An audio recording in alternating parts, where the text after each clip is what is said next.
Hi, I'm Dr. Terry Silkman. I hope you guys are having a great week and that you're living your lives in sixth gear.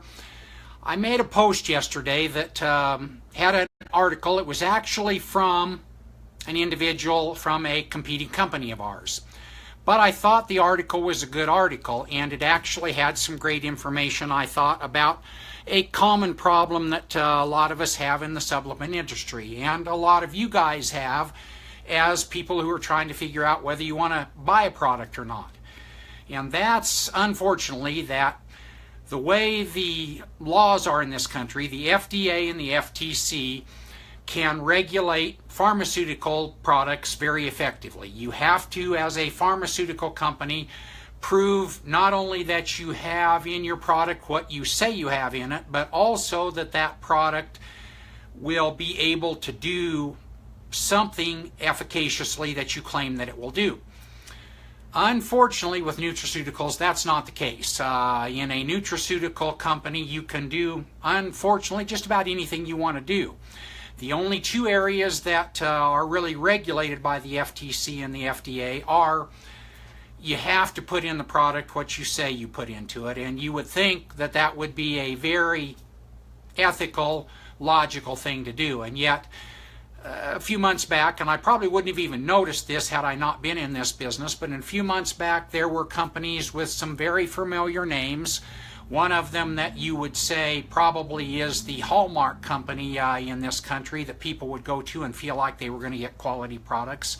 No names, but this company goes by three initials, and that'll probably tell you who was implicated. And what they were implicated in is they were selling stuff with product labels that said it had this type of ingredient, whatever the ingredient was, didn't even have any in there, let alone that you're not regulated as a nutraceutical company about therapeutic content, and that's actually been something that's been a problem. I noticed that as a veterinarian years back, and just a quick story. A few years back when glucosamine was kind of all the rage for everybody, and everybody knows a lot of breeds of dogs like Rottweilers or Labradors or some of the Bloodhounds or others tend to have joint problems, and so glucosamine is thought to be therapeutic to help lubricate joints and preserve cartilage surfaces. So a lot of the pet food companies started advertising foods with glucosamine in them. I started looking at those foods and looking at the cost of the food, so you got a whole bunch of other stuff that's nutritious to the dog, plus packaging, plus labeling, plus everything else, and comparing that to what good glucosamine would cost just buying the glucosamine in my hospital. And I started asking questions of these guys and going, well, gosh, this bottle of glucosamine costs, say, for example, $50. Your bag of food costs, say, maybe $45 to $50, and it's going to last longer than my bottle of glucosamine. How's that going to work? And they wouldn't answer, and they wouldn't answer, and they wouldn't answer. And finally, I got a couple of them to say, well, you probably already know that the amount of glucosamine that's in this food is virtually nothing. It's not going to do anything for the pet. It's like if you need a cup of substance, something to do something that's going to be therapeutic, this is maybe like a couple of grains of salt in it. And so essentially, basically what they were doing is the same as some of the people in my business do. They were putting out a product trying to entice people to buy it with essentially fraudulent expectations. They didn't really say that the glucosamine that they put in there was subtherapeutic. They weren't required to say that, but that was actually the case.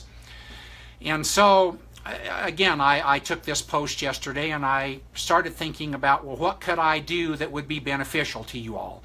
How would you be able to take what I say, which is going to be the same as everybody else says, which is, well, yeah, you got to worry about all the crap in supplements, and you don't want to take certain supplements because they don't really even have in them what they should have in them, or they might not have in them something that's at a therapeutic level, or they might not even be biologically available. So my solution for you is to buy my product. Well, okay, maybe I have some credibility with some of you, but that's the same kind of statement that everybody else makes. So all of you who are paying attention now, and thank you, I see Simon's on, Brett's on, thank you guys for joining us.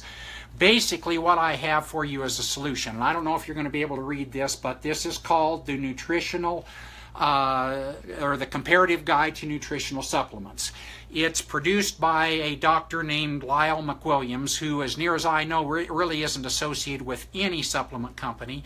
And there's a lot of good information about what supplements do in here. But one of the cool things is there's pages in the back that look like this, and I don't know if you guys can see them or not, but there's a score or a rating here. And what he's done is gone through multiple different supplements, and he's graded them all and said, okay, you know, on a scale of maybe 1 to 5, are they a good product or a bad product?